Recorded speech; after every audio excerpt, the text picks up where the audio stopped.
이제 조금 소개를 드릴까 하는데요. 이제 은유 작가님 아무튼 인터뷰 이제 쓰신 작가님 먼저 소개 드리고요. 그 다음에 이제 희원 작가님 네, 드리겠습니다.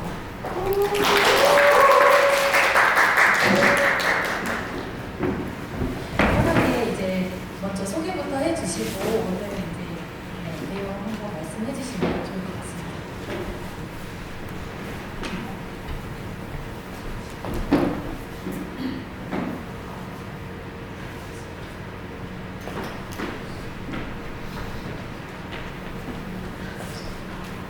잠시만요. 교체해드릴까요?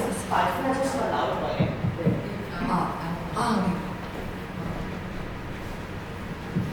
네, 안녕하세요. 반갑습니다. 이번에 저희 아무튼 인터뷰 나는 내가 만난 사람의 총합이다. 이번에 북토크를 진행하게 된 목포에서 지역 작가로 활동하고 있는 청년 작가로 활동하고 있는 김희영 작가입니다. 네, 만나서 반갑습니다. 제가 멘트를 핸드폰에 좀 써와서 종종 핸드폰을 보게 될 건데 양해 한번 말씀드리고요. 저희 이제 은유 작가님 네 만나서 반갑습니다. 좀 먼 곳에서 오셨어요. 서울에서 오셨다고. 네, 목요일에 왔습니다. 목요일 오셔서 좀 어떻게 목포에 좀 맛있는 음식들, 뭐 문화들 즐기셨나요? 네, 목요일에 오후 5시 반쯤 왔는데요. 저녁으로 일단 떡볶이를 먹었고 숙소 가는 길에 있는 거기 입구에 이렇게 써 있는 거예요. 오늘 갓 볶은 떡으로만 하는 떡볶이다. 그래서 떡볶이 먹고 그리고 또 뭐 먹었지? 네, 중간 어제 중간도 먹고 목포의 음식을 많이 먹었습니다. 아, 그럼 여기 역전 근처에 있는 그 중간 네, 태동이죠. 네, 거기가 거기서 또 먹었습니다. 아, 네. 맛있는 음식들이 많은데 이따가 북토크 끝나고 작가님께 또 맛집을 추천해 주실 분 계시면 네, 서울 가시기 전에 한번 네, 맛있는 것을 맛보고 가셨으면 좋겠습니다. 그러면 정확히 언제 돌아가시는 거예요, 서울에? 예, 이따 북토크 끝나고 오후에 1시 40분 차를 타고 갈 예정입니다. 아, 바로 가시네요. 네. 목포에 또 언제 한번 오실 기회가 있으시다면 네, 그때 또 네, 했으면 좋겠습니다. 네. 네. 제가 아무튼 오늘 인터뷰를 하려고 지금 책을 열심히 읽었는데요. 그래서 질문도 거의 책 위주로 진행이 될 텐데 혹시 그 외로 우리 작가님께서도 르포 작가로 20년간 활동하셨잖아요. 그래서 이제 그거에 대해서 궁금한 점 있으시다면 북토크 다 끝난 이후에 제가 따로 질문을 받도록 하겠습니다. 그럼 작가님 이제 저희 북토크 시작해 보려고 하는데요. 네, 간단히 제가 이제 20년간의 그 르포 작가 활동을 해오셨는데 작가님에 대한 간단한 소개 한번 부탁드립니다.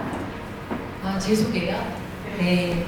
저는 은유라는 이름으로 글을 쓰고 활동을 하고 있습니다. 네. 은유가 제 이름인데요. 그 본명인지 필명인지 많이 궁금해 하세요, 아직도. 그래서 질문 시간에 꼭 나와서 제가 초반에 말씀을 드리면 이제 은유는 제가 글 쓸 때 쓰는 활동명이고요. 그 은유법 할 때 그 은유가 맞습니다. 네. 그래서 뭐 필명으로 지은 이름이라고 생각을 많이 하시는데 애초에 시작은 필명이 아니라 제가 그 책 모임에서 지은 이름이에요.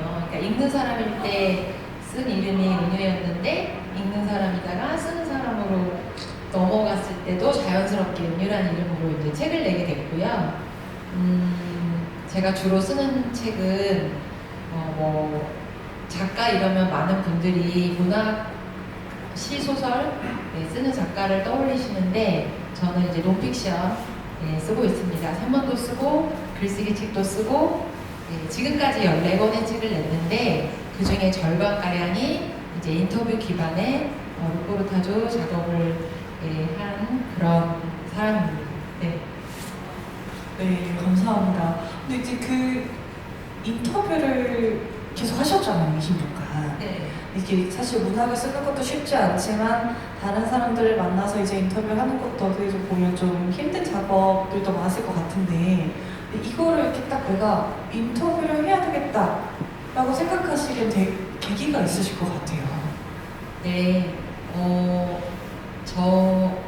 제가 이제 뭐라고 할까, 첫 책을 낸 게 42살이거든요.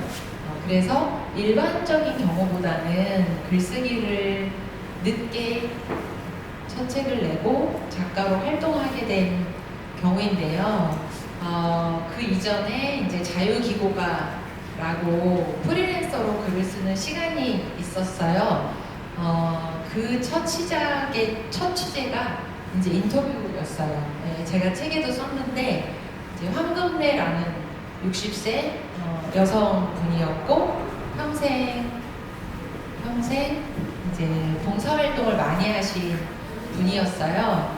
그래서 그분의 이제 이야기를 듣고 돌아오는 날 굉장히 이제 가슴이 막 부풀어 오르면서 너무 감명을 받은 거죠. 네, 그래서 그 엄청난 이제 끌림을 느낀 것 같아요. 그렇게 된 배경에는 이제 제 삶의 맥락이 또 있는데 제가 그때 조금 여러 가지 집안 문제로 좀 힘들던 시기인데 그 만난 인터뷰 일을 통해서 어른에게 되게 지혜를 선물 받은 느낌? 그래서 내가 지금 힘들지만 삶에 엄살 부리지 말고 나도 좀 잘 살아봐야겠다 이런 용기를 얻었기 때문에 사람을 만나는 게 굉장히 좋았던 것 같아요. 왜 우리는 나에게 도움이 되면 막 그걸 하고 싶어지잖아요. 그래서 저도 인터뷰라는 것에 대해서 이제 처음부터 강력한 경험을 하게 된 거죠. 그래서 그 다음에 이제 제 경험이 강력했기 때문에 글쓰기는 저는 그런 것 같거든요. 그러니까 내가 받은 감동을 독자도 느꼈으면 좋겠다 이런 마음을 갖고 거기에 도달하기 위해서 글을 열심히 쓰는 거죠. 왜냐하면 내가 느낀 감동이 이만큼인데 이 높이까지 독자도 좀 같이 도달했으면 좋겠다. 네, 이런 마음으로 이제 글을 열심히 썼더니 또 인터뷰 의뢰가 계속 왔어요. 그래서 이제 그게 또 제 밥이 되고 네, 밥벌이 수단도 되고 이렇게 좋은 순환이 일어나게 되었습니다. 저희 작가님 책에서 보니까 MBTI가 INFJ라고 하시더라고요. 사실 저도 MBTI가 같아서 작가로서 추구하는 바가 비슷한 것 같아서 한번 말씀드려보고 싶었고요. 저도 이제 다큐멘터리나 예전에 방송 작가를 잠깐 한 적이 있어서 그 사람 만나는 것에 대한 설렘 이런 것들도 정말 충분히 공감이 되는데 제가 작가님 책을 보면서 또 공감했던 부분 중에 하나가 있어서 책 구절 제가 한번 읽어드리겠습니다. 책의 11페이지에 나와 있었던 내용인데요. 두려움만이 우리를 가르칠 수 있다는 베네틀라나 알렉시 예비치의 말을 옳았다.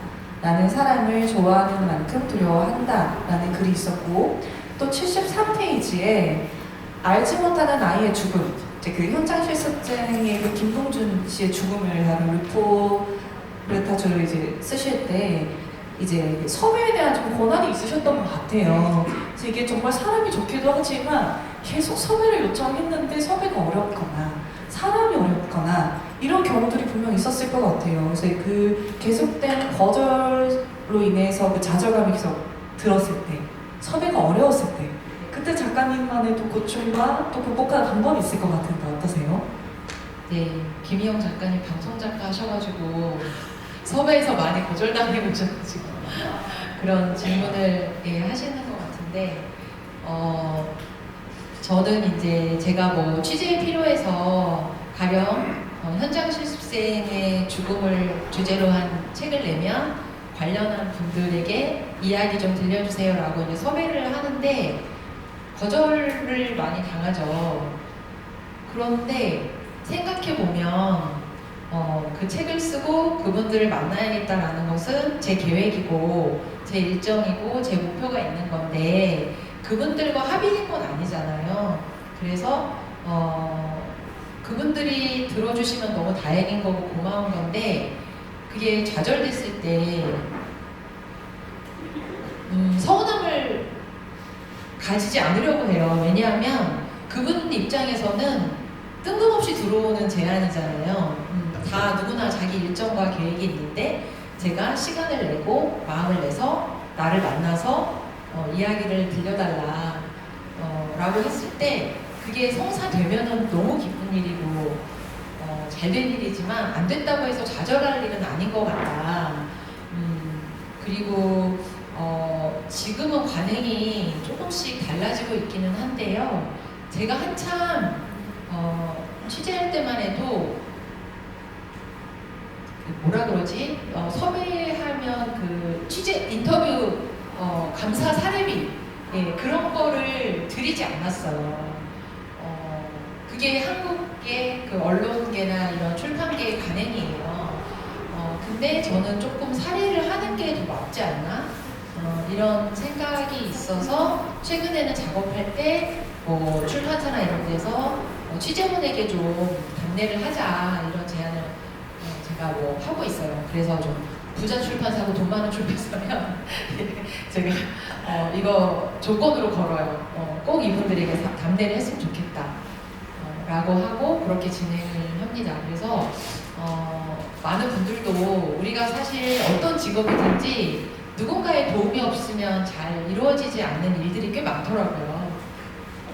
그래서 그게 이제 좌절됐을 때, 성사가 잘 안 됐을 때 이제 실망을 하기 쉬운데 또 실망을 하기보다는 이게 자연스럽다. 이게 기본값이다. 성사가 되면 너무 행운이다. 그렇게 한 거다. 이렇게 기본값을 다르게 설정해 놓으면 조금 더 지치지 않고 할 수 있을 것 같아요. 그래서 글 쓸 때도 그렇고 인터뷰할 때도 그렇고 항상 우리가 뭐에 매몰되면 내 입장만 되게 중요해지잖아요. 근데 이제 상대방의 입장에서 생각해 보면 또 거절이 자연스러운 거다. 이렇게 되는 것 같습니다. 기죽지 않는 것이 제 팁입니다. 야, 작가님 말씀을 들어보니까 제가 약간 방송 작가 했을 때 또 시절들도 생각이 나는데요. 저는 항상 주도권이 방송사한테 있다고 생각을 하다 보니까 섭외가 거절이 되면 되게 불안하더라고요. 방송사가 너무 잘못하는 것 같아요. 저도 작가로 있으면서 가끔 이렇게 오는데 마치 불난 집처럼 너무 급해요. 작가님! 맞아요. 뭐 해주시면 안 돼요? 그래서 제가 좀 생각해 볼게요. 그리고 한 3-4시간 지나서 그럼 해볼까요? 이러면 벌써 다른 사람 구했대요. 그렇게 시스템으로 돌아가니까 저는 너무 사람을 좀 도구화한다 이런 느낌이 들어가지고 근데 방송 작가들은 그 똑똑한 역할을 수행해야 되는 어떻게 보면은 구조의 희생자죠. 보충을 알아주셔서 정말 감사합니다. 네. 그래서 약간 듣는데 이 인터뷰의 주도권이 사실은 내가 아니고 타인에게 있다고 생각하면 마음을 좀 너그럽게 쓸 수 있을 것 같은데 이게 항상 너무 조급했던 것 같아요. 왜냐면 이제 방송은 데드라인이 정해져 있고 이 사람이 아니면 안 되고 예를 들면 이걸 할 수밖에 없는 달인이 있는데 대체 불가능한 사람이면 꼭 이 사람을 섭외를 해야 되니까 거기에 있는 좀 조급함이 있었던 것 같아서 작가님의 이 말을 들으니까 이제 인터뷰의 결정권은 방송사가 아니고 인터뷰 이에게 있다라는 거를 또 하나의 팁인 것 같습니다. 그래서 이제 제가 또 사실 궁금한 게 좀 많아서 또 책 페이지를 또 하나 구절을 읽어보려고 하는데요. 이제 자유기고가에 대한 이야기가 있었어요. 이제 38쪽에 가난한 사람을 만나도 구조적 비판의 금지, 긍정과 희망만을 담자니 답답하고 공허했다. 창의력 10%만 가동해도 돈을 벌 수 있다는 사실은 되게 꿀 빠는 일일 것 같았는데 점점 나를 무기력하게 만들었다. 이것이 슬럼프인가? 라는 구절이 있었어요.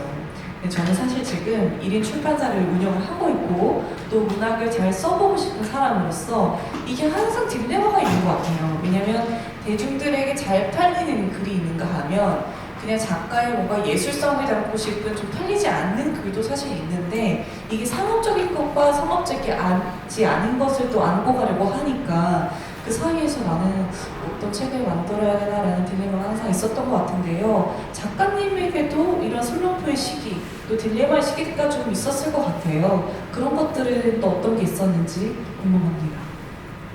네, 팔리는 글과 안 팔리는 글, 뭐, 이렇게 이분법적으로 이제 우리가 흔히 좀 구분을 하는데, 저는 이제 작가로 살려면 자기 욕망을 아는 게 되게 중요한 것 같아요. 가령 나는 글을 써서 좀 유명해지고 싶다. 이름을 널리 알리고 싶고, 좀 영향력 있는 사람이 되고 싶다. 이런 욕망이 있는 사람도 있어요. 그런데, 그러면 이제 거기를 위해 노력해야겠죠. 예. 근데, 저 같은 경우는, 뭐라 그럴까, 좀 너무 알려지는 게 부담스러운, 네, 너무 부끄러운. 저도 그렇습니다. 네. 그래서, 이번에 이제 그 영화, 사람 사는 세상 영화제 했잖아요.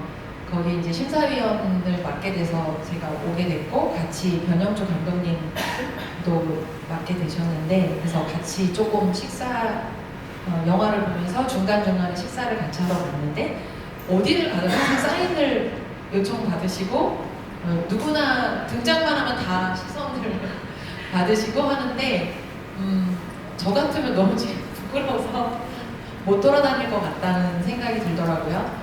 근데 감독님은 되게 이제 괜찮으시다 이렇게 하셔서 자기 기질에 맞는 게 정말 중요한 것 같아요. 내가 뭘 해야 행복하고 어느 자리에 가야 내가 위축되지 않는지 그걸 알아야 되기 때문에 저는 가령 제가 첫 책을 아까 42살에 냈다 이렇게 말씀을 드렸는데 그 첫 책이 제가 무명 작가였잖아요. 예, 그 처음에 책 냈을 때 저를 아는 사람이 많이 없었고 그래서 책이 1세만 팔리고 안 팔렸어요. 출판사에서 이 책을 절판시킨 거예요.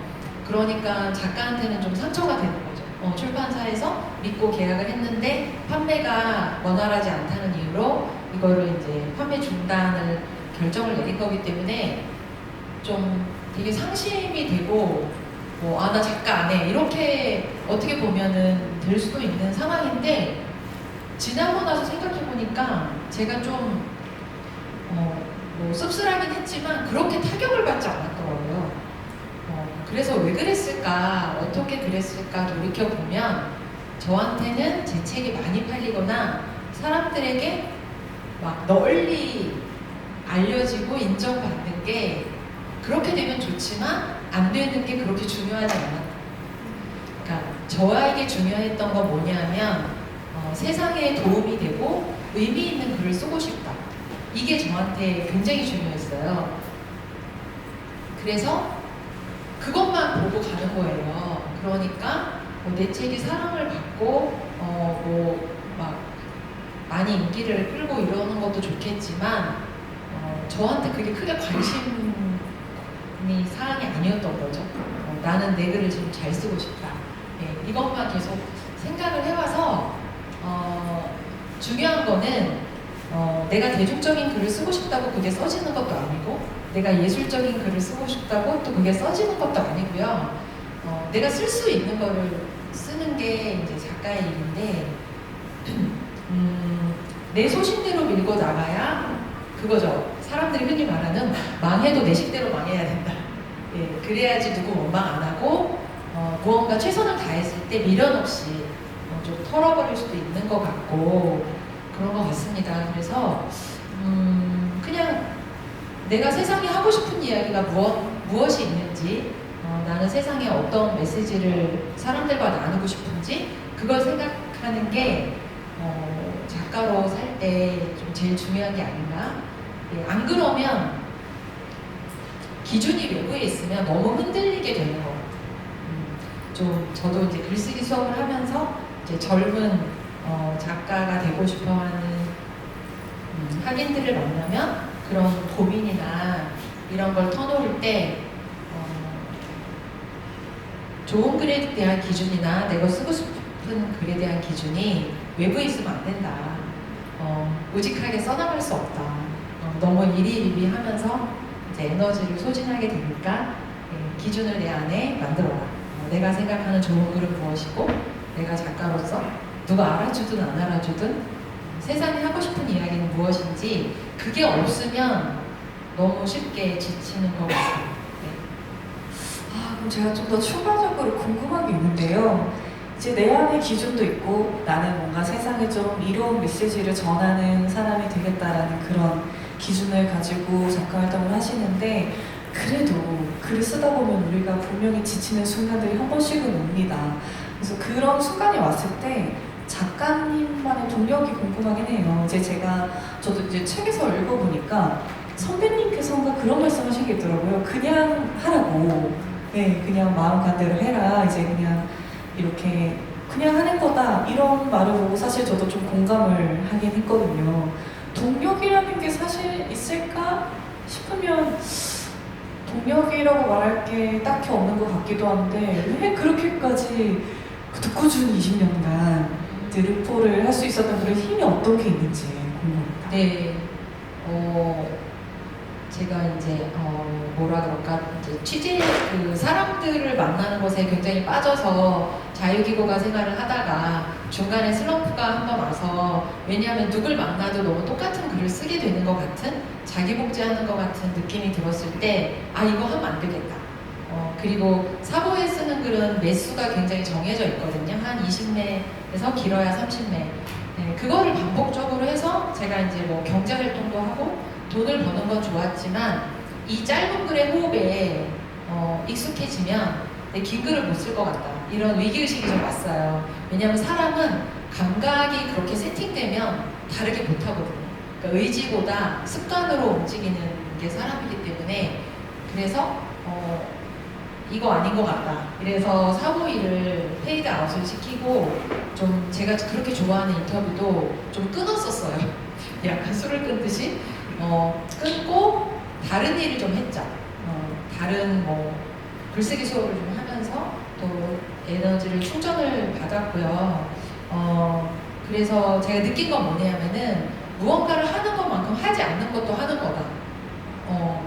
안 하는 거가 꽤 어렵거든요, 생각해보면. 안 하면 안 될 것 같고, 하지 않는 것도 하는 것만큼 중요하고요. 제가 20년 동안 이제 책을 계속 쓰고 활동할 수 있었던 비결은 저는 인터뷰에 있다고 생각해요. 그러니까 사람들을 계속 만나서 똑같은 사람은 없잖아요. 그랬을 때 그 사람이 들려주는 이야기 그것이 저에게 또다시 이제 에너지원이 되고 그리고 제가 어떤 상상력과 제 문제의식으로만 뭐 소설을 쓰거나 어떤 창작 활동을 한 게 아니라 저에게 주어진 거는 이제 전달자 역할도 있는 거잖아요. 누군가 이야기를 잘 들어서 통로가 되는 거죠, 제가. 그 이야기를 세상 밖으로 다시 출력을 하는 사람이기 때문에 그 전달자로서의 사명감, 예, 그거를 갖고 글을 썼기 때문에 지속적인 활동을 할 수 있었던 것 같고요. 그리고 글 쓰는 사람은 쓰는 것만큼 아까 이제 쓰지 않는 거 중요하다 했는데 그 쓰지 않는 게 그냥 정지 상태가 아니라 우리는 살잖아요. 글을 쓰지 않지만 뭐 밥도 해먹고 친구도 만나고 뭐 이런 포럼도 듣고 일상을 사는데 그 일상을 잘 사는 게 정말 중요한 것 같아요. 왜냐하면 살지 않으면 쓸 것도 없거든요. 그래서 제가 쓰기의 말들이라는 책에 그 글쓰기에 관한 명언들을 모아놓은 책이 있는데 거기에 박완서 선생님 말씀을 인용해 놓은 게 있어요. 나는 글을 쓰지 않고 살아갔던 시간도 중요하다고 말해주고 싶다. 라는 굉장히 평범한 문장인데요. 중요하거든요, 진짜. 예, 그래서 내가 자꾸 부딪히고 경험도 해보고 무언가 한없이 슬픔에도 빠져보고 느껴야지 자극도 받고 쓸 것도 있는 것 같아요. 그래서 쓰지 않는 시간도 중요하다. 근데 듣고 보니까 저도 예전에 한번 슬럼프가 왔었을 때 내가 글쓰기를 안 하고 어떤 일을 할 수 있을까 한번 해본 적이 있어요. 글을 쓰는 걸 놓아버린 적이 있었는데 그때 생각해보면 저는 쉬고 있는 중간에도 계속 글쓰기가 생각이 났던 것 같아요. 그럼 쓰셔야죠. 작가님도 인터뷰를 안 하셨지만 인터뷰 했었을 때 그때 모습이 또 떠오르고 그리고 이제 작가님의 그런 인터뷰나 사람에 대한 마음의 애정이 계속 지속적으로 묻어나는 그런 시간들도 있었을 것 같다는 생각이 들어요. 이제 말씀하시다 중간에 이제 원고지 이야기가 나와서 사실 또 궁금한 게 있어서 제가 책 구절에 그런 말이 있었는데 48쪽에 200자 원고지 12매 이상은 다음 날까지 거뜬히 써내는 진정한 문필 하청업자다 라고 말씀하신 구절이 있어요. 네, 자신을 문필 하청업자다라고 말씀하셨는데 거의 인터뷰를 하다 보면 저도 이제 막 인터뷰할 때 녹음기를 켜놓고 인터뷰를 하는 경우도 있지만 1시간, 1시간 반 이렇게 넉넉하게 인터뷰를 하면 바로 이제 뭐 받아 적을 것도 있지만 20분, 30분 인터뷰를 한 걸 가지고 그렇게 긴 글을 풀어서 쓰기는 사실 쉽지 않은 일인 것 같아요. 그래서 이제 작가님만의 그런 인터뷰나 글쓰기의 노하우, 꿀팁 같은 게 있을까요? 그 책에는 어떤 맥락이냐면 사보 아까 말씀드린 이제 제가 사보에 그 글을 납품하는 자유기고가로 활동할 때인데요. 이 사보글이 원하는 글의 톤이 있어요. 고생 끝에 낙이 온다. 되게 주류적인 이데올로기죠. 누구나 극복하면 잘할 수 있다. 기존의 상식에 부합하는 구조적인 비판이 금지된 그런 거죠. 그래서 뭐 봉사활동을 열심히 하는 분을 취재해도 누군가 이제 가난해. 예를 들면 그 아산재단에서 아산재단이 돈이 많으니까 난치병 환자들을 지원을 해준단 말이죠. 그러면 그 수혜자를 인터뷰해요. 그러면 이제 이 수혜자에게 제가 들어야 할 말은 뭐냐면은 아산병원 너무 고맙다. 나는 우리 아이가 이렇게 치료비가 많이 드는 병에 걸려서 거의 포기하고 있었는데 누군가의 도움으로 연결이 되었고 그래서 너무 희망을 갖게 됐고 너무 감사하다. 이렇게 원고를 쓰면 되는 거죠. 네, 그거는 30분이면 진짜 돼요. 네, 그래서 그치만 제 안에는 이제 계속 질문이 올라오는 거죠. 태어나는 게 아기가 뭐 가난한 집에 태어나고 싶어서 태어나는 것도 아니고 질병이라는 것도 우연적인 거잖아요. 그랬을 때 이런 복지, 네, 어느 가정에서 태어나던 어떤 병이 걸리던 의료와 교육, 의식주 이런 거는 국가와 사회가 어느 정도 책임을 져줘야 되는데 계속 나의 가난을 증명해야 되고 나의 불운과 불행을 전시해야만 혜택이 주어지는 게 잘못된 거다. 이런 제 안에 문제의식이 있으니까 그거는 또 글에 못 쓰는 거예요. 12매 안에. 그러니까 괴롭죠. 제가 뭐라 그럴까 가진 자에게 너무 복무하는 글을 쓰는 것 같고 약자의 목소리를 전달하는 줄 알았는데 그게 아니네. 네. 그 혼란 속에서 시간을 좀 보냈어요. 그래서 그 30분 만에 12매 쓴다는 건 이런 얘기입니다. 이런 이야기 복잡할 게 없어요. 구조랑 결론이 정해진 글은 정말 쓰기 쉬워요. 그리고 자료 같은 거 막 찾아가지고 막 넣어도 크게 문제가 되지 않고요. 네. 그래서 그랬습니다. 오히려 그런 글을 쓸 때 진짜 확실히 슬럼프 같은 게 오셨을 수도 있겠네요. 내가 지금 뭐 하고 있나? 그렇죠. 예, 그래서 제가 그만뒀다고. 예, 그렇죠. 제가 사실 질문지를 좀 짜왔는데 글쓰기 꿀팁에 대한 이야기를 듣고 이제 조금 더 글쓰기에 대한 팁을 좀 듣고 싶어가지고 질문 조금 더 준비를 해봤는데요. 108쪽에 보니까 되게 특이한 부분이 있었어요. 펴보시면 이제 인터뷰 질문지를 짜실 때 키워드별로 정리해 두셨더라고요. 예를 들면 연결, 자기 돌봄 이런 식으로 이제 샵으로 키워드를 나눠서 질문을 정리하시던데 처음부터 이렇게 인터뷰 방법을 정립하시지 않으셨을 것 같아요. 이제 단연간에 뭔가 이 만능 인터뷰어가 되기까지 수많은 시행착오들이 있었을 것 같은데 이 방법이 정립되기 전까지 어떤 그런 과정들이 있었는지 그럼 글쓰기 이 인터뷰의 이 많은 인터뷰어가 되기 위해서 네, 거쳤던 그런 수많은 것들이 있었을 것 같은데 어떤 과정들이 있었는지 궁금하네요. 그러니까 그 질문지 짜는 게 인터뷰에선 제일 중요하거든요. 그래서 왜냐하면 이제 이 사람한테 들어야 될 것이 뭐고 어떤 방향으로 이야기를 이렇게 흘러가게 할지. 그래서 인터뷰는 인터뷰 일을 드러내는 일이기도 하지만 인터뷰하는 사람이 드러나는 일이기도 해요. 그 사람이 뭐를 중점적으로 물어봤느냐에 따라서 인터뷰하는 사람의 욕망이 드러나는 거죠. 그래서 뭐 돈에 대한 거를 많이 물어봤다 이러면 인터뷰하는 사람이 돈을 중요시하는 거고, 예, 제가 인터뷰하는 사람들에게 그 공통점은 삶의 가치 같은 거예요. 왜냐면 제가 그거를 궁금해하니까, 그리고 삶에서 제일 중시하니까 제가 인터뷰할 때는 뭐 삶의 가치 이런 것에 관련된 질문이 많아요. 그걸 정립하게 된 계기는 그러니까 뭐랄까 고유한 인터뷰를 하고자 하는 의지 같은 건데요. 누구나 물어볼 수 있는 거를 나도 굳이 물어볼 필요가 있을까? 그래서는 이제 고유성이 되게 중요하잖아요. 나만 할 수 있는 거, 나만 쓸 수 있는 거. 왜냐하면 이미 있는 것에 하나를 더 보태는 거는 뭐 굳이 안 해도 된다. 그래서 이미 있는 거 말고 조금 새롭고 다른 관점에서 이야기를 풀어낼 수 있는 걸 하면 내가 하는 일에 좀 의미가 있겠다. 왜냐하면 인터뷰 해보셔서 알겠지만 너무 힘들거든요.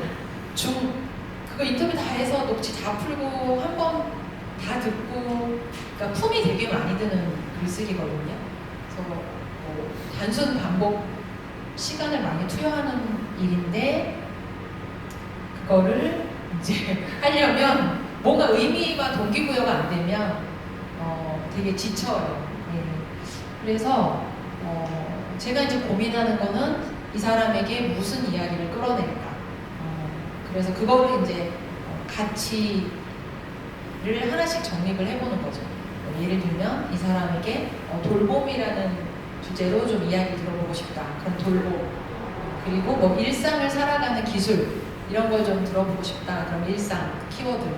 그리고 우리 돈은 중요하니까 이 사람에게 우리가 살기 위해서 얼만큼 돈에 시간을 들여야 되는지 좀 이야기 들어보고 싶다. 그러면 뭐 돈. 네, 이런 식으로 좀 핵심 키워드를 잡아서 블럭을 짜고 그 다음에 세부 질문을 쓰면은 그게 더 낫더라고요. 그래서 그런 식으로 내가 이 사람을 왜 만나서 듣고 싶은 이야기가 무엇인지 그거를 좀 큰 별자리처럼 이렇게 보고 가야지 방향을 잃지 않게 되는 것 같아요. 이제 듣고 보니 어떤 느낌이 저는 들었냐면 그 키워드별로 정리를 한다는 게 사실은 나 자신도 어떤 사람인지 모르잖아요. 근데 인터뷰어가 인터뷰이의 모습이 어떤지를 그 키워드별로 딱 꼬집어서 정리를 하신 것 같은 느낌이 들어가지고 이제 제가 작가님을 보기에도 그런 내가 작가님한테 어떤 이제 키워드를 달아서 막 물어볼 수 있을까 이런 것도 고민해보게 되고 그렇게 하다 보면 또 일반적이지 않은 질문을 또 할 수 있게 되는 것 같더라고요. 그래서 이제 네, 맞아요. 네. 그래서 사실 저도 한번 키워드를 하나 만들어 봤는데요. 바로 극장에 대한 이야기입니다. 정말 작가님이 책에서는 진짜 아주 일부분으로 나왔던 이야기인데 이 곳을 좋아하기 때문에 이 이야기도 가장 많이 하실 수 있을 것 같다는 생각이 좀 들었어요. 책의 91쪽에서 이제 작가님의 취미가 극장에 가기라고 하셨어요. 근데 거기에서 작가님께서 말씀하신 게 내 시간, 내 공간, 내 느낌을 재빠르고 간편하고 완벽하게 충족시키는 장소가 극장이다. 영화는 타인의 삶으로 들어가는 2시간짜리 입장권이다 라고 말씀하셨어요. 근데 생각해보면 누구에게나 그런 좀 가고 싶은 그런 장소들이 조금 있는 것 같아요. 저는 사실 이제 제가 출판사를 하기도 하고 독립서점에 직접 책을 입고 하는 사람으로서 독립서점을 또 되게 좋아하기도 하는데 이렇게 누구에게나 좋아하는 공간이 있기 마련인데 작가님께서 좋아하시는 그 극장이 사실 좀 요즘 많이 사라지고 있잖아요. 이제 부채와 이제 코로나 이후로 경제가 안 좋아지면서 극장들이 많이 합쳐지고 있고 하는데 이 좋아하는 공간이 사라진다는 것에 대해서 또 영화 산업에 대해서 또 관심이나 생각들이 있으실 것 같아요. 또 이제 심사위원 하시면서 여러 가지 영화들도 보셨고 작가님만의 이제 키워드 영화에 대한 얘기 좀, 네, 극장에 대한 얘기 좀. 네. 제가 극장을 좋아해서 이거 이제 심사위원 의뢰가 왔을 때 사실 어제 제가 영화 8시간 봤거든요. 2시간씩 4번. 네. 근데 단편 영화니까 이제 거의 30분 내외의 작품을 이렇게 4편 이렇게 해가지고 어제 8시간 사육을 당한 거죠. 그러니까 약간 비행기 타고 유럽 가는 느낌? 영화 보다가 기내식 잠깐 먹고 와서 또 영화 보고, 예, 그래서 극장 좋아한다는 말했다가 저는 극장에 방금되는 경험을 해봤어요. 그걸 제가 이제 자청한 거를 한번 해보자. 예전에 전주국제영화제 아주 한 10 초반에 10년도 전에 가서 그 벨라타르의 파멸이라는 영화가 있는데 그것도 한 6시간 되는 영화인데 어떻게 갔는지 기억도 안 나요. 근데 어쨌든 저한테 이제 극장이 되게 중요하고 왜냐하면은 우리가 일상과 단절될 시간이 잘 없어요. 어디를 가도 핸드폰이 오고 뭐 이렇게 끊기지가 않아요. 집중을 하려고 해도 다른 또 방해 요소가 들어오고 근데 이제 뭐 책을 보는 것도 좀 어렵잖아. 책 한 권 다 읽으려면 시간이 오래 걸린단 말이죠. 그리고 제가 드라마를 못 보는 게 드라마는 되게 시간을 많이 써야 되잖아요. 시리즈니까. 그래서 저도 좀 가만히 무언가를 이렇게 향유하고 싶은데 제일 좋은 게 극장. 드라마는 재미는 있지만 너무 많은 시간이 들어서 제가 뭐 살림하고 육아도 하고 해야 되니까 시간이 허락되지 않아서 이제 극장을 간 거죠. 그러면 책보다 가성비가 훨씬 좋은 거예요. 2시간만 가만히 앉아 있으면 무언가 항상 인물이 나오니까 뭐 자연 다큐멘터리에도 어떤 존재가 나오고 그래서 그걸 보고 오면은 좀 재충전이 되는 머리도 좀 비워지면서 다시 채워지는 그런 느낌이 들어서 예, 극장을 자주 가게 됐어요. 그래서 글 쓰다가 안 되면 제가 좋아하는 이제 극장 몇 개를 막 검색해서 막 거기 가는 거예요. 근데 이게 제가 서울에 살아서 조금 누릴 수 있는 것 같긴 해요. 서울에는 워낙 다양한 극장들이 많이 있고 영화가 많이 상영을 하니까 그래서 그렇게 이제 즐긴 거고 요즘 같은 시대에는 진짜 필요한 것 같아요. 자기만의 장소. 제 기억에 남는 게 아무튼 인터뷰 되고 이렇게 극장 간다 이거 쓰니까 저기 어디지? 강원도 정동진 전인데 여기 지역 이름 생각 안 나네. 하여튼 강원도 그쪽인데요. 거기에서 책방 하시는 분이 계세요. 서울책방.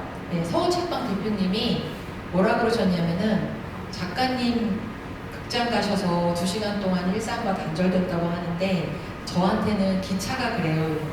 저는 좀 훌쩍 떠나고 싶을 때 기차를 탄대요. 그래서 그 동해선 있잖아요. 그 바닷가를 달리는 기차거든요. 그거 타면 한 2시간 이렇게 왔다 갔다 하신대요. 일 없이. 왜 그러냐 했더니 혼자 있고 싶어서 동네 카페를 가거나 이러면 뭐 애들한테 무슨 일이 생기면 또 바로 가야 되는 거지. 왜냐면 동네에 있으니까. 근데 기차를 타면 멀리 있으니까 못 돌아가요. 나 지금 기차야. 그래서 기차 탄다 이러시는 거예요. 와, 너무 좋은 아이디어다. 그래서 물리적으로, 시간적으로 자기를 유배시키는 예, 일시적으로 좀 돌아오지 못하게 하는 장치가 누군가에게 있으면 좋겠다. 예, 이런 생각도 했고요. 저한테 영화는 뭐 그게 좋습니다. 어제도 이제 좋은 단편 영화 많이 봐서 저도 좀 같이 무언가를 창작하는 사람으로서 예, 자극도 많이 받았고요. 영화도 어쨌든 세상에 대한 이야기를 담아내는 거니까 비슷해요. 메시지가 무언가 우리 사회에 보이지 않는 존재, 약자들에 대한 이야기.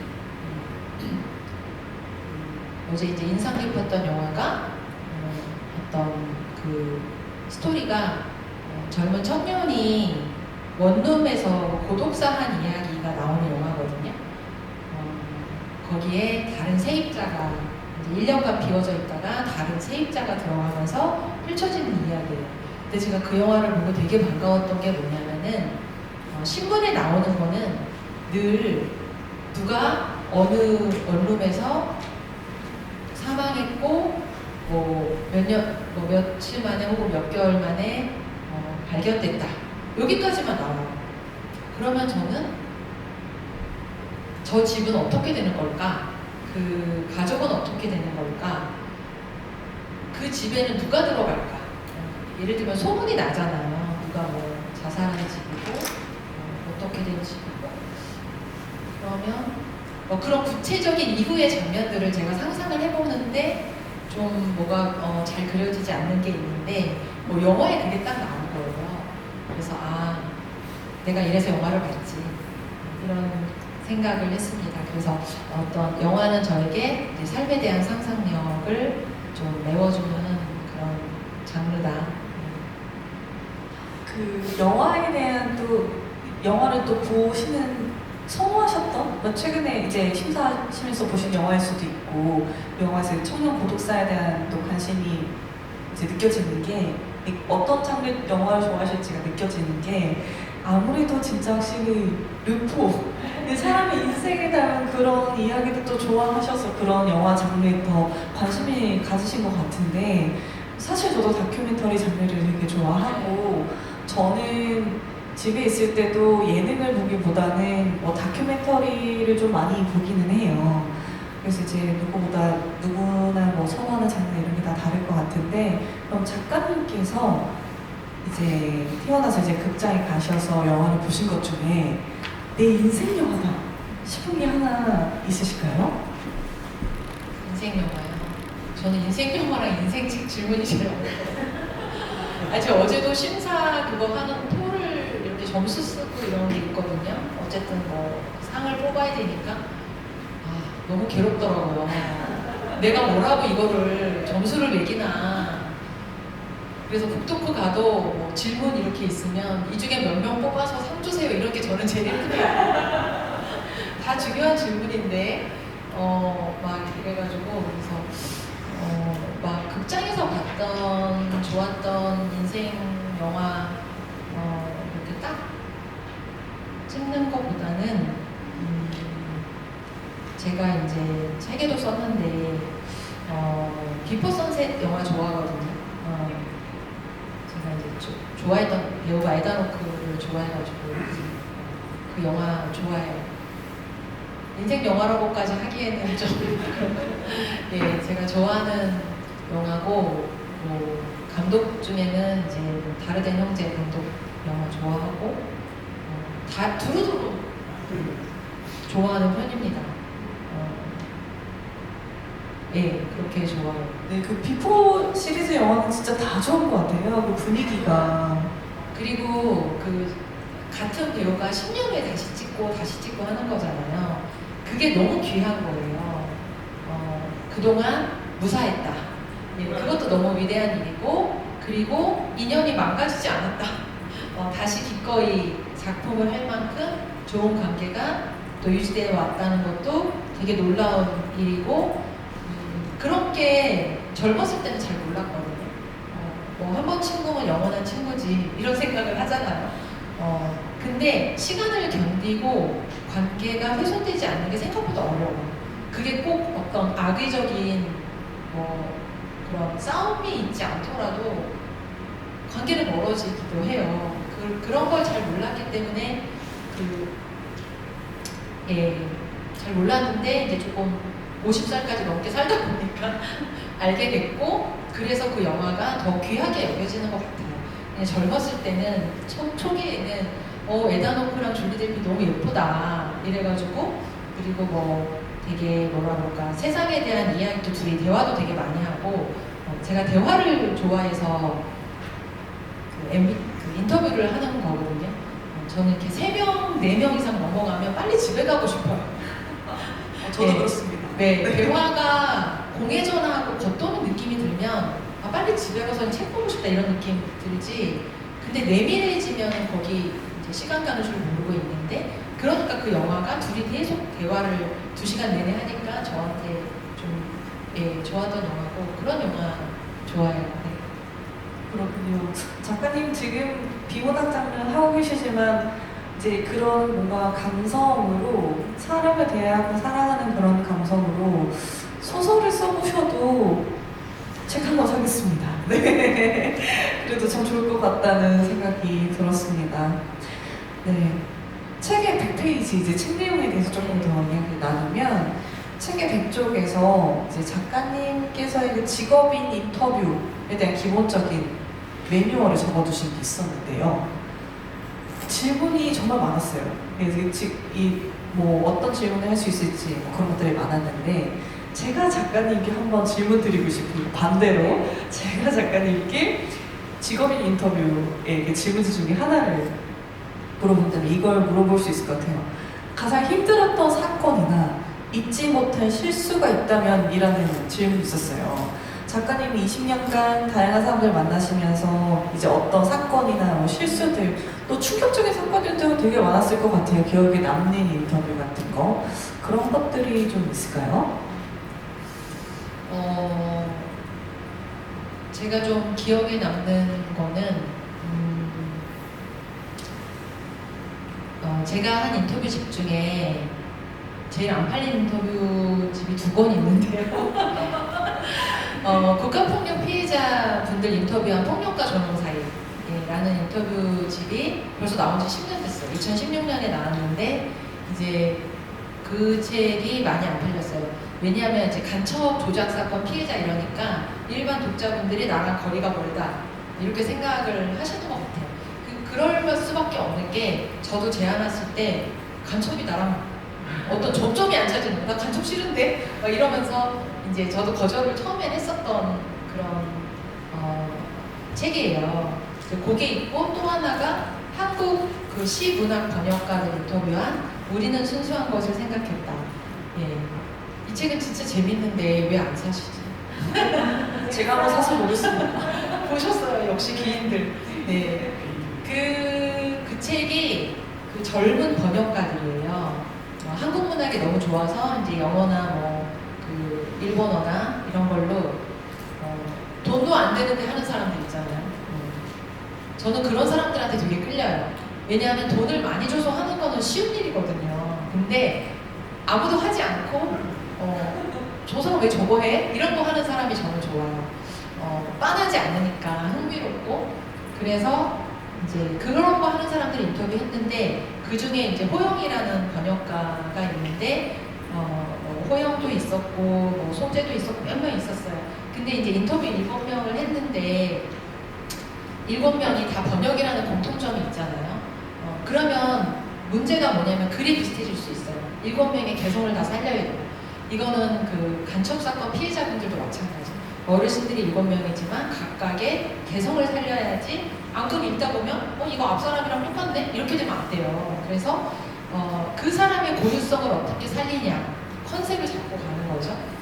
그래서 호영 번역가가 다들 문학이 좋아서 하는 뭐 대학생, 뭐 직업이 있지만 그냥 하는 뭐 백수, 뭐 청년 이런 사람들이었는데 이분은 한국에 있는 되게 좋은 회사에 다니는 직장인이었어요. 그러니까 낮에는 굉장히 돈 버는 일을 하고 밤에는 자기가 좋아하는 시 번역을 하는 거죠. 그래서 커리어 우먼으로 이제 낮에는 돈 벌고 웹툰 번역하고 저녁에는 굉장히 상업적인 장르 웹툰 번역하고 저녁에는 시 번역을 하는 번역가 이렇게 컨셉을 잡고 커리어 우먼 이러고 나갔는데 제가 책에도 썼는데 예, 이분이 그냥 청바지에 면티 입고 그냥 배낭 메고 오신 거예요. 그래서 되게 소탈하시다 이제 이랬는데 제가 인터뷰하면서 그분에게 이제 처음 질문한 게 그 웹툰 번역하는 그 직업 여성으로서 시번역도 하시고 이제 이 말을 하려고 직업 여성으로서 이랬더니 저한테 잠깐만요. 그래서 제가 저를 여성이라고 밝히진 않았는데요 이러시는 거예요. 그리고 제가 그때 딱 알았죠. 이분이 트랜스젠더구나. 그래가지고 너무 당황을 했어요. 그래서 그치만 그분이 자기를 분명히 밝혔기 때문에 순간적인 당황은 됐지만 상황은 금방 수습이 되죠. 왜냐면 네 죄송합니다. 네, 바로 네, 죄송하다고 말을 하고 제가 좀 주의 깊지 못했다. 그러면서 이제 왜 한 번 이런 거 있죠. 어차피 물 엎질러지면 그때부터 편하다고 그러죠. 네, 그래서 편하게 이제 왜냐하면 이분이 속으로 계속 꽁할 수도 있었잖아요. 저 인터뷰어 젠더 편견에 휩싸이자 이러면서 꽁해서 얘기 안 해줄 수도 있는데 자기를 있는 그대로 개진하는 용기 있고 말할 준비가 되어 있는 분이기 때문에 오히려 마음도 편하고 되게 좋은 인터뷰였죠. 근데 그게 저한테 와 진짜 강렬한 경험이었어요. 왜냐하면 제가 이제 이런 독립영화 보는 것도 좋아하고 책 보는 것도 좋아하는 게 인터뷰를 할 때 좀 잘하고 싶어서 그것도 있거든요. 그래서 트랜스젠더나 성소수자에 관련된 책과 영화를 적지 않게 봤는데 현실에서 만날 거라고는 잘 생각을 못했던 거죠. 예. 그래서 아는 것과 사는 것이 이렇게 괴리가 있구나라는 거를 알게 됐어요. 내가 아무리 뭐라 그래야 돼? 어떤 편견이 없는 사람이야. 이렇더라도 많은 사람을 만나보지 못하면 그냥 자기가 만나는 사람이 자기 기준이거든요. 그래서 그때 알지 못하는 아이의 죽음 제가 서문에도 썼는데 어떤 인권 운동도 하시고 하는 분이 저는 살면서 고등학교 졸업한 사람 특성화고 다닌 사람 한 번도 본 적 없어요 라고 얘기하시더라고요. 근데 그게 바로 저인데요. 제가 이렇게 말을 못했지만 진짜 바로 저였거든요. 왜냐하면 그랬을 때 상대방이 무안하지 않게 어떻게 말해야 되는지 방법을 잘 모르겠더라고요. 그렇다고 뭐 제가 원한 감정 가진 건 아니고 그냥 지나가는데 그래서 그게 저한테는 이게 이제 인상 깊은 실수였고 그리고 또 좀 되게 좀 편견이 또 한번 깨졌던 건 그 국가폭력 피해자 선생님 인터뷰할 때 광주에 이제 왔었는데 그 박순애 선생님이 저 만나자마자 작가님 이런 얘기 좀 재밌게 잘 써달라 이런 얘기일수록 너무 우울하게 쓰면 안 된다 이렇게 얘기하셔가지고 유머러스하게 써달라 그래서 너무 그것도 되게 인상적이었어요. 저는 간첩 조작 사건 피해자 이러면 그 국가폭력의 상흔을 가슴에 안고 있는 너무 얼굴이 그늘진 어떤 그런 인격을 저는 생각했던 거예요. 근데 이 선생님이 굉장히 자기 삶에 긍지가 있고 밝으시고 예, 재밌으셨어요.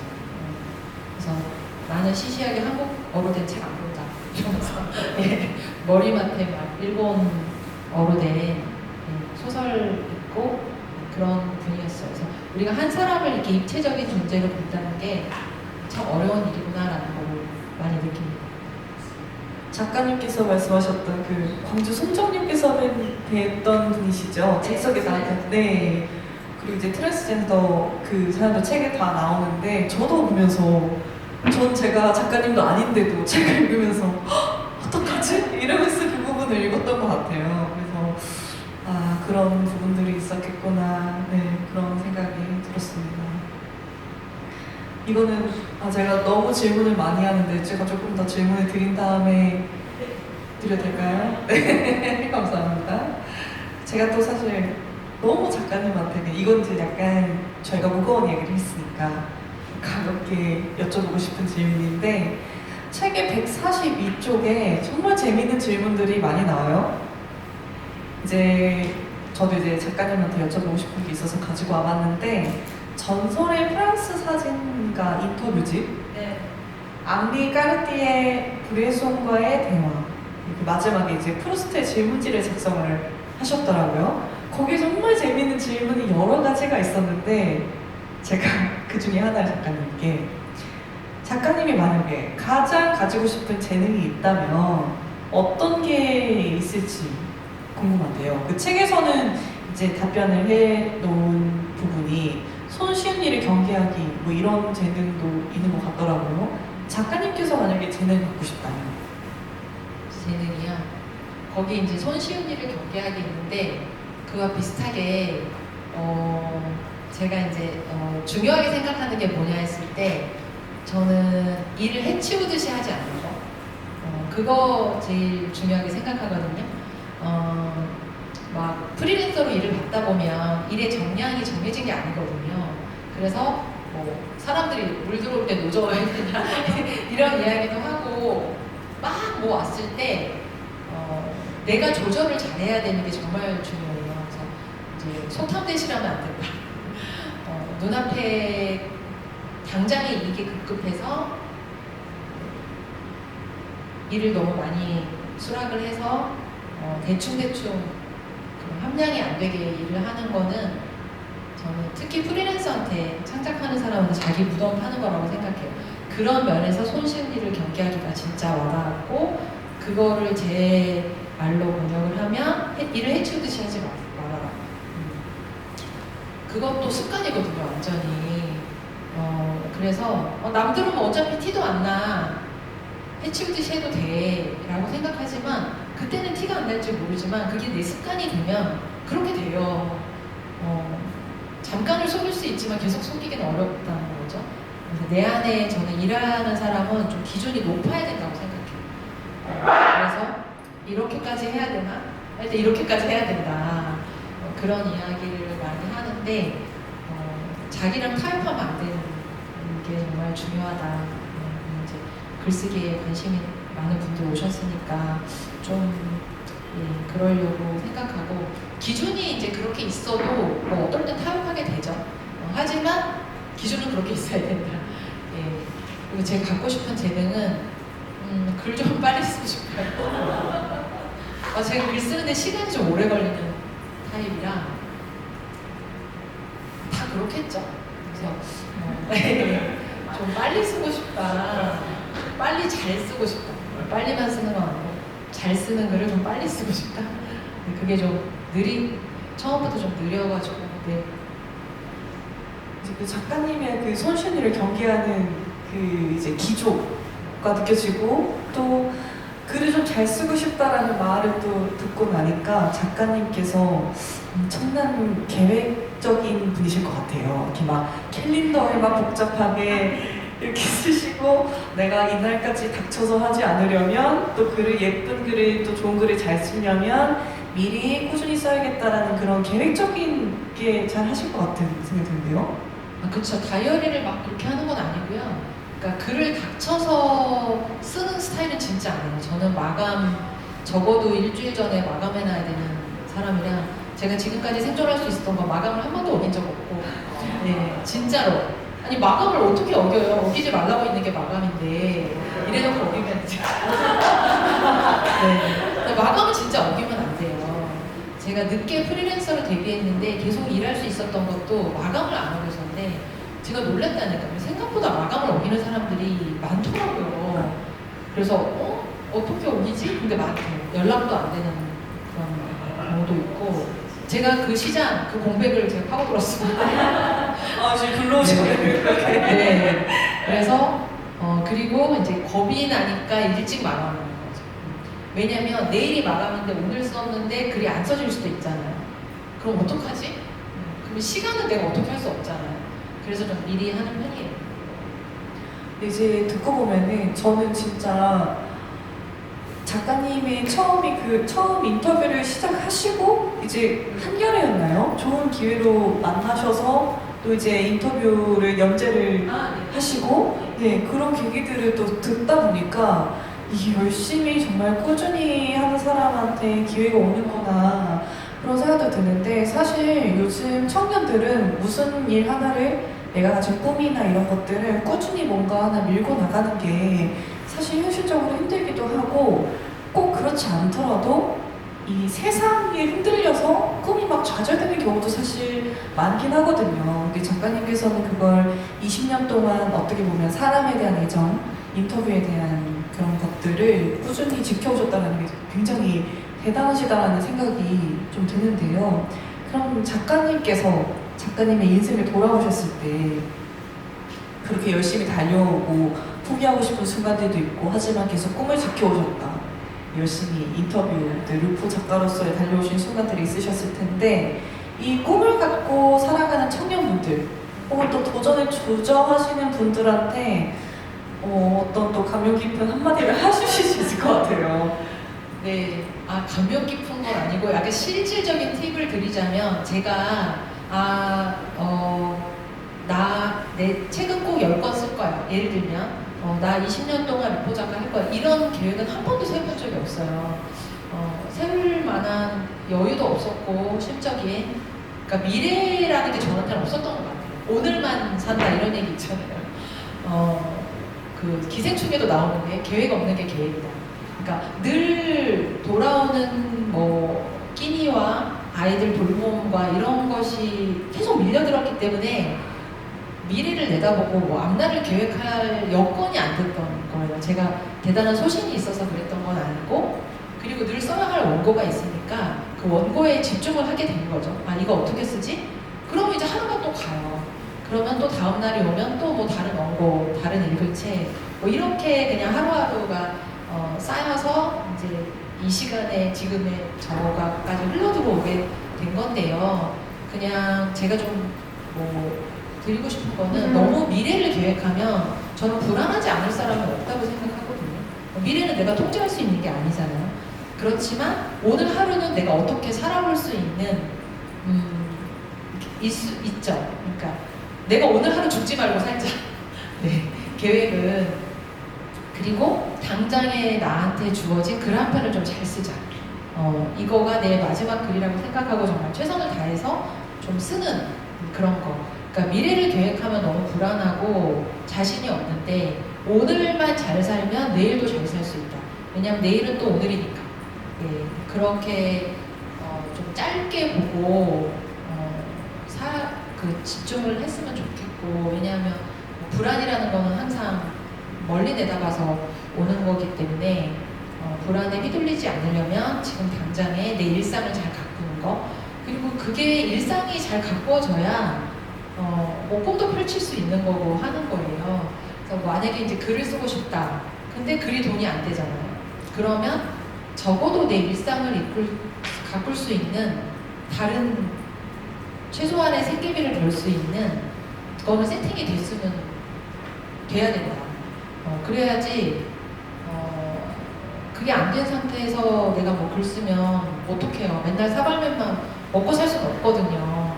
그래서 저는 글 쓰는 거 이상으로 일단 삶이 있어야 되고 그 기본 세팅을 잘 해놔야 돼요. 그래서 내 밥 내가 챙겨 먹는 거, 내 주변 살림 정돈하고 책상 정리하는 거, 옷 깨끗하게 빨아 입는 거 이거 정말 중요해요. 근데 이거를 되게 좀 소홀히 하는 것 같아요. 꿈을 찾아야 된다. 근데 일상이 잘 다져져 있으면 그 일상의 힘으로 또 글도 쓰고 책도 보면서 이게 차곡차곡 쌓여갈 수 있는 거니까. 그리고 요즘 인생도 길잖아요.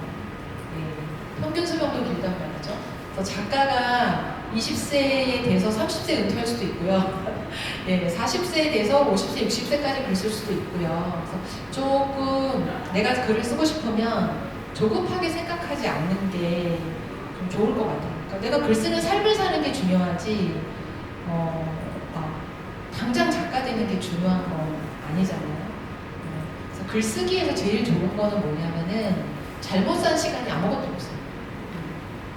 이력 썼을 때는 내가 3년 동안 아무것도 안 했어? 이러면은 그거 되게 무능한 시간이잖아요. 이 시간 동안 뭐 했어요? 아팠던 것도 되게 무슨 개인의 잘못처럼 되고 구직 활동 안 한 것도 되게 마이너스 요소인데 글 쓸 때는 그게 다 자산이에요. 고생 하나도 안 한 사람이 늘 얼떨떨해요. 그래서 나 이렇게 글 쓸 게 없지? 근데 이제 그런 좌절의 시간들이 글 쓸 때는 정말 자원이 많이 돼요. 우리가 자원이 되려고 일부러 고생할 필요는 없는데 그렇게 차곡차곡 하루를 살아가는 힘을 키우면 된다. 죽지 않고 살아야 된다. 네, 그런 말씀 드리고 싶어요. 저 작가님 말씀 듣고 너무너무 공감했는데요. 저는 사실 작가님과 생각이 비슷한데 이 비슷한 마음을 가지기 전까지 저에게 되게 제가 제 안에 뜨거운 게 있어서 저를 수없이 상처를 줬던 순간들이 있었어요. 그때는 저도 정말 원대한 목표가 하나 있어서 대한민국의 최고 작가가 될 거야. 그런 원대한 꿈이 있었습니다. 그래서 이제 그때도 열심히 글을 쓰고 했는데 이제 그 너무너무 높은 목표가 있고 하다 보면 저도 언젠가 PD 준비하고 언론인이 되고 싶어서 그렇게 준비했던 사람으로서 언론고시도 사실 쉽지 않잖아요. 바늘구멍에 들어가기 쉽지 않은데 그 1%가 되지 못했다고 99% 사람들이 내가 다 잘못 산 인생이야.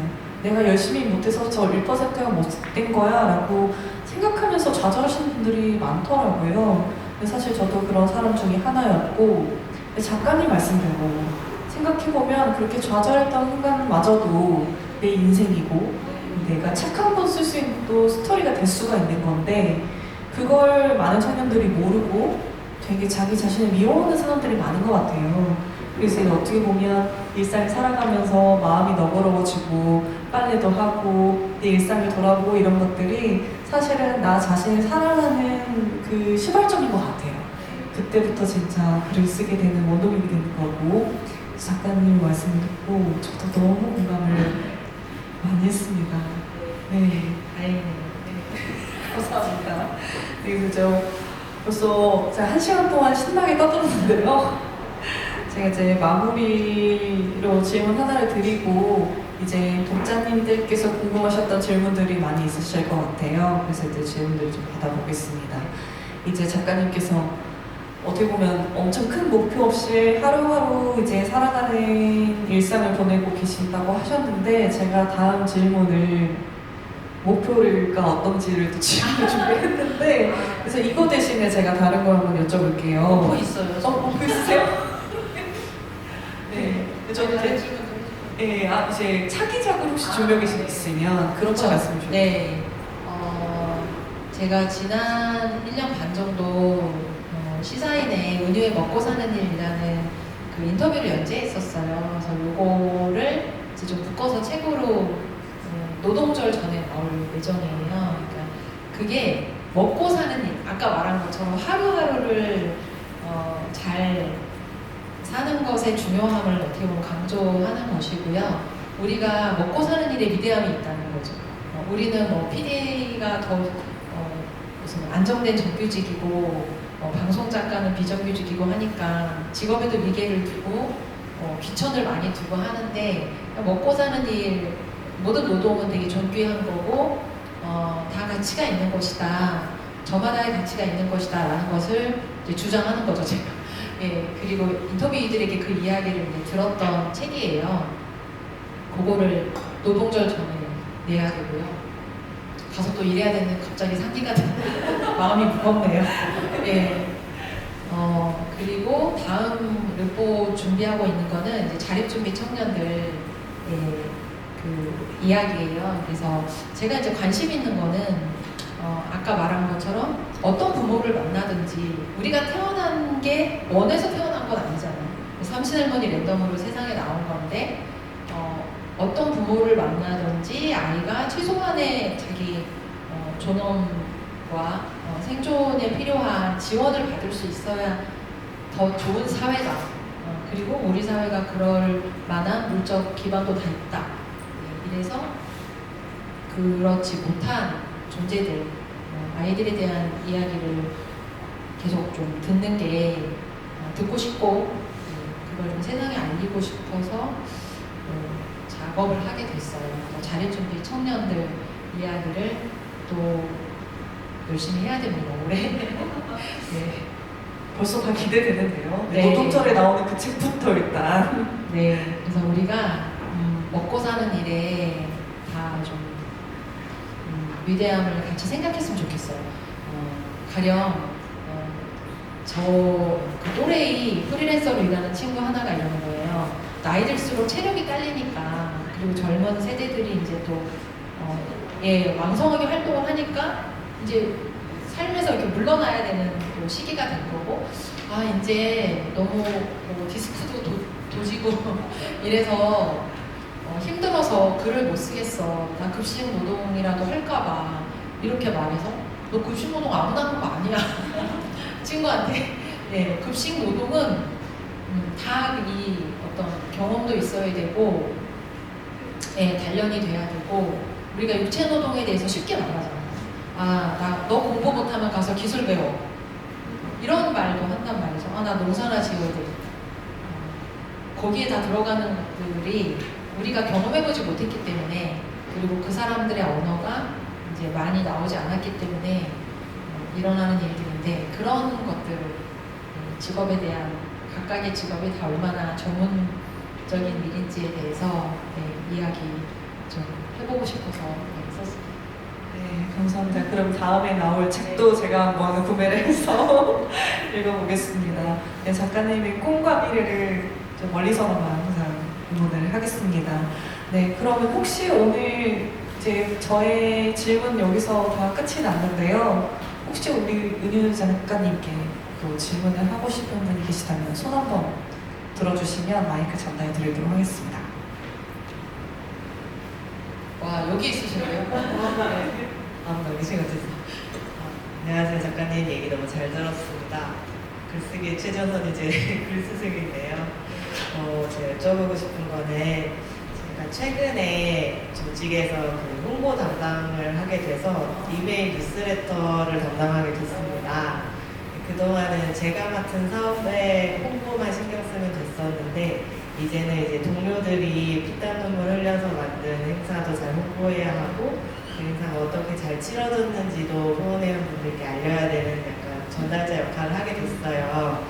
그래서 여러 가지 고민들이 있는데 어떻게 보면 아까 앞서 말씀하신 사고 기고 역할일 수도 있고 근데 조금 더 저는 이제 조직의 일원으로서 좀 더 애정을 갖고 해야 되는 부분이 있습니다. 근데 이게 현장에 나와서 이렇게 이번 행사에서도 인터뷰를 좀 딴다든가 이럴 때 들어야 되는 말을 들어야 되더라고요. 이런 인터뷰 상황에 있어서 약간 꿀팁을 주실 수 있다면 듣고 싶습니다. 그리고 답변을 생각하시는 동안 아까 작가님께서 언급하신 영화 어느새 부는 바람은 1시 30분에 1권에서 보실 수 있습니다. 참고해 주시기 바랍니다. 홍보 너무 잘하시는데요. 아, 홍보 담당하는 할 때 꿀팁이요? 현장에서 인터뷰를 한다고. 아, 현장에서 인터뷰할 때 꿀팁. 현장에서 인터뷰할 때 좀 저도 이제 뭐 같은 걸 하고 나오면 막 이렇게 인터뷰 따려고 하시는 분들이 있는데 너무 질문이 크면은 답변하기 어려워요. 네. 오늘 보신 소감이 어떠세요? 이러면은 좀 되게 막연한 느낌? 예, 그래서 뭐 저도 그렇지만 질문이 크면 이게 답변할 때 좀 생각이 잘 안 나요. 그래서 좀 좁혀서 질문해 주는 게 팁이 아닐까. 예를 들면 뭐 좀 답변하기 쉬운 거 있잖아요. 이거 어떻게 알고 오시게 됐어요? 이런 거라든가 그런 질문부터 해서 조금 마음의 문을 열고 편안하게 만들어지면 이 영화 어떻게 보셨어요? 이렇게 잘 봤는데요. 이렇게 답하게 되니까 제가 아무튼 인터뷰에도 썼는데 단답형으로 질문이 나오게 되면 그거 좀 닫힌 질문인 거죠. 네, 그래서 질문을 조금 구체화 시켜주는 게 답변할 때 수월하다. 그런 정도? 네, 혹시 또 질문 하실 분 있으신가요? 예. 네, 저는 기자 일을 하고 있어가지고 인터뷰를 할 때 사실 대화하는 것도 질문 잘하는 것도 너무 중요하지만 이걸 아까도 독자가 나와 같은 감동을 받도록 쓰고 네. 싶다고 하셨잖아요. 저도 그걸 너무 하고 싶은데 마음처럼 잘 안 되더라고요. 그거에 대한 팁을 좀 더 듣고 싶습니다. 아, 독자가 같이 느끼는 거, 팁이요. 그러니까 이런 거예요. 제가 인터뷰를 누구를 나갈 때 그 사람에 대해서 이제 공부를 하잖아요.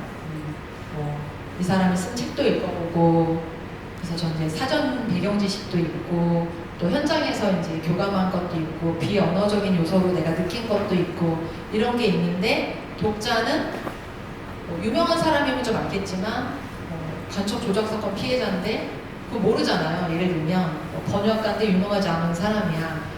그러면 0에서 시작하는 거거든요. 제가 이제 아는 지식은 10이면 독자는 0이란 말이죠. 그래서 글 쓸 때 0부터 시작해야 돼요. 독자가 모든 것을 알고 있다라고 생각하면 중요한 뭐라 그럴까 정보를 놓치게 돼요. 그래서 글 잘 쓰는 게 어려운 게 적절한 정보를 주는 게 어렵잖아요. 너무 많이 설명하면 글이 지루하고 설명이 누락되면 이해가 안 되거든요. 그래서 그 적절함을 찾아가는 게 진짜 어려운 것 같아요. 그래서 인터뷰 기사 쓰기도 너무 어렵고 독자가 어디까지 알아야 되고 이건 몰라도 된다. 이 판단을 하는 게 팁이 이제 되게 중요한 거고 그걸 제가 팁으로 드려야 되는데 팁은 없고 시간을 많이 드려야 돼요. 왜냐하면 계속 넣었다 뺐다 해보는 거죠. 이 정도까지 들으면 내가 읽어보는 거야. 내가 아무것도 모르는 독자라고 생각하고 읽어보면서 좀 지루하다. 이러면 빼고. 그래서 글 쓸 때 좀 두 개의 자아가 있어야 되는 것 같아요. 한 명은 되게 아무것도 모르는 독자의 자아가 있어야 되고 한 명은 감동받은 자아가 있어야 되고 그걸 왔다 갔다 하면서 계속 좀 찾아가는 일인 거죠. 그러니까 이게 팁이 좀 잘 없어요. 근데 상기해야 될 거는 독자는 아무것도 모르고 있다. 예, 그래서 나만 혼자 흥분하면 안 돼요. 예, 나만 혼자 너무 앞서가면 안 되는 거고 같이 감동할 수 있는 팩트를 많이 줘야 되는 거죠. 내가 이제 빌드업 한다고 그러잖아요. 그래서 독자도 그걸 따라올 수 있게 차곡차곡 정보를 쌓아가서 다 읽고 났을 때 감동이다. 이렇게 될 수 있게 하는 게 중요하다는 건 저도 알고 있지만 잘 안 됩니다. 예, 쉽지는 않습니다. 네, 감사합니다. 혹시 또 질문 하실 분 있으실까요?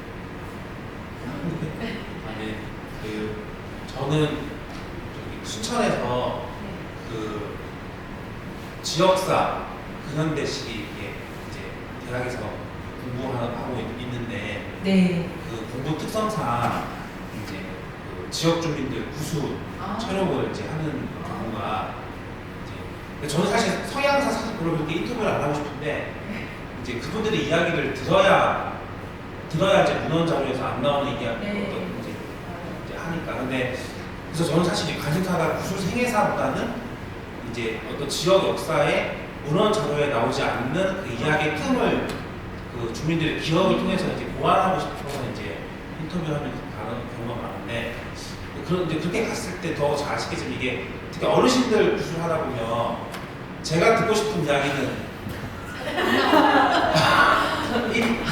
일이 있는데 그걸 듣기 위해서 한 10을 듣고 있어야 상황이 계속 생기다 보니까 저는 사실 이게 너무 이제 지쳐서 가능하면 진짜 좀 안 하고 싶다.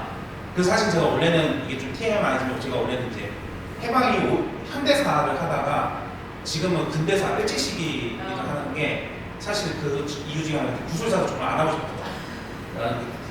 그래서 아까 제 질문 요즘에서 그 작가님도 그 이제 인터뷰를 하시다 보면 그 어떤 그 대상이 그 어떤 그렇죠. 지치거나 지금 질문 좀 네, 너무 방대한 이야기를 하고 내가 들어야 될 이야기 안 할 때. 네, 그런 거는 난감하고. 네, 네. 그런 걸 어떻게 하는지. 네. 저도 진짜 그거 힘들었거든요. 왜냐하면 삶이란 게 다 연결되어 있어가지고, 예를 들면 뭐 저한테도 아까 어떻게 글쓰게 되셨어요? 뭐 이렇게 물어보면 뭐부터 시작을 해야 되지? 이게 이제 쭉 되는 거죠. 왜냐면 삶이 다 연결되어 있기 때문에. 근데 어르신들은 특히 어르신들이나 이제 평범한 사람들은 내가 말하기의 주인이 되어본 적이 없는 거예요. 주인공으로서 말하기를 해봐야 적절한 정보를 주는 것도 훈련이 되는데 내가 마이크 잡고 말해본 적이 없으신 거죠. 그렇기 때문에 다 얘기하시는 거예요. 그리고 이제 뭐 이 얘기 하려다 보니까 저것도 해야 되면서 막 끌려 나오는데 그럴 때 조금은 들어주는 게 되게 필요해요. 나오자마자 한 10분 들어주고 이거 아닌데 좀 잘라버리면 안 되니까 저는 한 30분은 들어드리는 거예요. 듣다가 깜빡이 켜고 들어가셔야 돼요. 잠깐만요 선생님 이러고 저희가 지금 뭐 이렇게 2시간 정도 이야기를 오늘은 나누는데 왜냐면 2시간 지나면 집중력이 흐려지거든요. 2시간, 3시간 쉬는 시간 갖고 또 봐야 돼요. 그래서 지금 2시간 안에 조금 이야기를 들으면 좋겠는데 질문이 몇 개 더 있다. 그래서 이 얘기를 너무 길게 하시면 이거 오늘 준비한 걸 못 들으니까 이걸 다 듣고 숙제 다 한 다음에 또 그 얘기 나머지 이야기 들려주시라 이렇게 해야 돼요. 근데 우리가 말 끊어보는 게 좀 어렵잖아요. 그래서 저도 그게 잘 안 됐어요. 그래서 어떻게 말하시는데 이걸 끊고 들어가지? 근데 이거를 내가 끊어야 된다 생각하면 집중도 또 잘 안 돼요. 그래서 그냥 용기 내서 깜빡이 켜고 들어가신 다음에 끊고요. 그리고 제가 인터뷰한 분 중에 이제 윤지영 변호사라는 분이 있는데 이분한테 제가 질문했을 때 변호사님 좋은 변호사의 조건은 뭔가요? 어떤 변호사가 훌륭한 변호사인가요? 라고 물어봤을 때 잘 듣는 변호사가 훌륭한 변호사다. 사건 해결의 실마리는 다 말하는 사람한테 있다. 근데 자기도 그 요점만 이야기하면 되는데 의뢰인들이 와가지고 너무 모든 이야기를 다 해서 왜 안 가시나 왜 빨리 본론을 얘기 안 하시나 이게 너무 답답했는데 나중에 보면 다 그게 중요한 이야기였더라 라는 얘기를 하셨거든요. 그래서 그게 되게 맞는 것 같아요. 그러니까 우리가 듣고 싶은 거는 일인데 일을 위해서 그 식이 필요한 거죠 분명히. 그래서 이거를 좀 불필요한 이야기라고 생각하기보다는 이 이야기가 나오기 위해서 필요한 거다. 글 쓸 때도요. 내가 글에 남는 거는 요만큼이지만 그러니까 버리는 글들이 있잖아요. 퇴보하면서 이거 다 버려. 그럼 나중에 아깝단 말이죠. 처음부터 이렇게 쓸 거. 근데 그건 없는 것 같아요. 내가 얘를 썼기 때문에 얘가 나오는 게 있어서 그러니까 탁한 물을 빼내야 맑은 물이 나온다. 그것처럼 그런 이야기를 좀 다 들어야 나올 수 있는 이야기도 있어서 인내심을 갖고 듣는다. 너무 안 끝나면 깜빡이 켜고 들어간다. 네.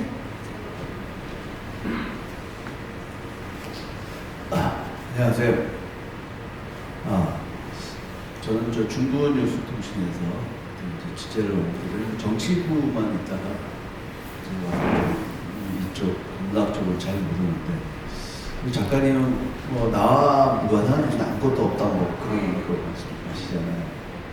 그러면 이제 타인의 삶에 대한 뭐 감수성 이런 걸 잃지 않고 유지할 수 있는 뭐 그런 훈련이나 그다음에 태도 뭐 이런 게 좀 있을까요?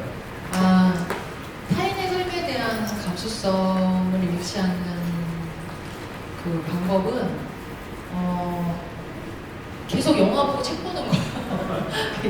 왜냐하면 뭐를 우리가 알게 되잖아요. 그러면 내가 저걸 이제까지 모르고 있었네. 그러니까 어떤 책을 보면 마음이 급해지는 경우가 있거든요. 내가 이걸 모르고 그동안 사람을 만났네. 내가 그동안 뭐 말실수를 한 게 있겠네. 뭐 이런 것들이 막 떠올라요. 그래서 그리고 저의 몰랐던 이런 비활성화됐던 어떤 저의 기억도 다시 활성화되는 경우도 있고요. 그래서 타인한테 관심을 갖는 만큼 저도 좀 입체적으로 스스로 느끼게 되는 것 같아요. 그래서 우리가 무언가를 계속하려면 그게 재밌고 좋아야 되는데 어떤 기쁨이 있어야지 계속 하잖아요. 뭐 음식도 먹었을 때 맛있어야 또 먹는 것처럼 억지로는 안 되는 것 같거든요. 예를 들면 뭐 타인에 대한 감수성이 필요해, 중요해 하니까 길러야지. 이거는 너무 숙제같이 되는 것보다는 내가 사람이라는 존재에 대해서 어떤 다양함을 알았을 때 더 충만한 느낌? 내가 더 사려 깊은 존재가 되는 그 느낌? 내가 조금 더 나은 인간이 되는 그 느낌? 그거를 경험하시면 계속 공부하게 되고 계속 겸손하게 되고 계속 사람을 좀 두려워하게 되고 알려고 노력하게 하는 존재가 되는 것 같아요. 그래서 감수성을 기르지 않으면 우리가 자기도 모르게 타인에 대해서 쉽게 말하게 되는 것 같고 그렇지 않은 게 더 낫잖아요. 그래서 저는 좀 공부하게 되는 것 같아요. 그러니까 가령 내가 훌륭한 사람이 되고 싶다 이거보다 누군가에게 상처 주는 말을 안 하고 싶다. 그런 목표가 있으면 조금 더 공부하게 되는 것 같아요. 그래서 네. 가족들하고 그러시나요? 가족 애들한테도 그렇게 되죠. 왜냐하면 제가 예전에는 저도 모르게 자식을 0세부터 제가 키웠잖아요. 그 아이의 한 존재의 생사 여탈권을 제가 다 갖고 있었던 권력자란 말이죠. 그러니까 아이에 대해서도 저도 모르게 되게 통제하게 되고 너의 안위는 내가 잘 알아 라는 그게 어느 시기까지는 맞아요. 근데 커서까지 맞지는 않는 것 같아요. 근데 내가 좋은 걸 자꾸 아이한테 강요하게 되고 부모들도 많이 그러잖아요. 야 살아보니까 공무원이 최고야. 이래서 뭐 나 글 쓰고 싶어요, 나 뭐 음악 하고 싶어요 하는데 못하게 하고 이거는 저는 월권인 것 같거든요. 그래서 뭐 돌아보는 거죠. 부모의 역할이라는 것인가, 내가 어떤 관계를 맺을 것인가. 그랬을 때 아이한테도 적용이 되죠. 함부로 아이에게 권한을 침해하지 말자.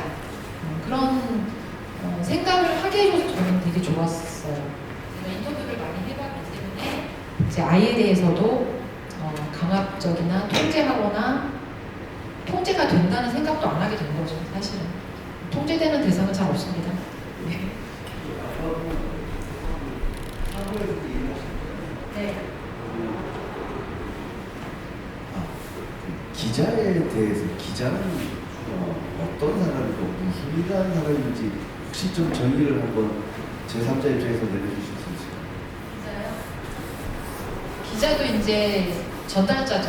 예, 세상에서 벌어지는 일을 직업적으로 그 평범한 사람들에게 전달하는 사람인데, 저는 이제 그 전달자, 뭐 영화 만드는 사람도 전달자고 창작자가 그 전달자인데 뭘 중요하게 생각하는지 아는 사람. 그러니까 예를 들면 뉴스가 뭐가 뉴스다라고 판단을 하는 사람이 저는 기자인 것 같은데, 예를 들면 뭐 SBC에서 빵을 만들다가 죽는 노동자가 많아. 이거 내가 전달해야 돼. 예. 라고 이제 느껴야 그걸 취재하는 건데, 이거 뉴스같이 없어. 이러면 취재 안 하는 거잖아요. 그래서 저는 기자라는 것은 내가 뭐가 중요하고 내가 세상에서 드러내고 싶은 게 뭔지 아는 사람? 그래야지 사명감 갖고 일할 수 있을 것 같아요. 그래서 항상 내 눈에 뭐가 보이는가, 그걸 알아야 된다. 그게 보여야 전달도 하고 싶으니까. 그렇습니다. 영화 감독도 저는 그런 것 같아요. 내가 세상에 무슨 이야기를 하고 싶은가, 하고 싶은 말이 있는 사람은 방법을 생각하면 되거든요. 근데 감독이라는 게 너무 멋있어 보여. 이렇게 하면 너무 일이 어려워지는 거죠. 네, 제가 이제 마지막으로 네. 이제 저희 더 못다한 이야기를 네. 이제 저희가 사인회도 하고 이제 다음 일정 때문에 이제 이번 장소를 또 사용해야 돼서요. 이제 사인을 하면서 궁금한 점들도 같이 질의해 주시면 좋을 것 같습니다. 혹시 현장에서도 도서 구매 가능하니까요. 바깥에 오시면은 같이 도와드리겠습니다. 네, 도서 구매 많이 구매 좋아요. 네. 부탁드립니다. 네. 혹시 이쪽으로 줄 서주시면은 감사합니다.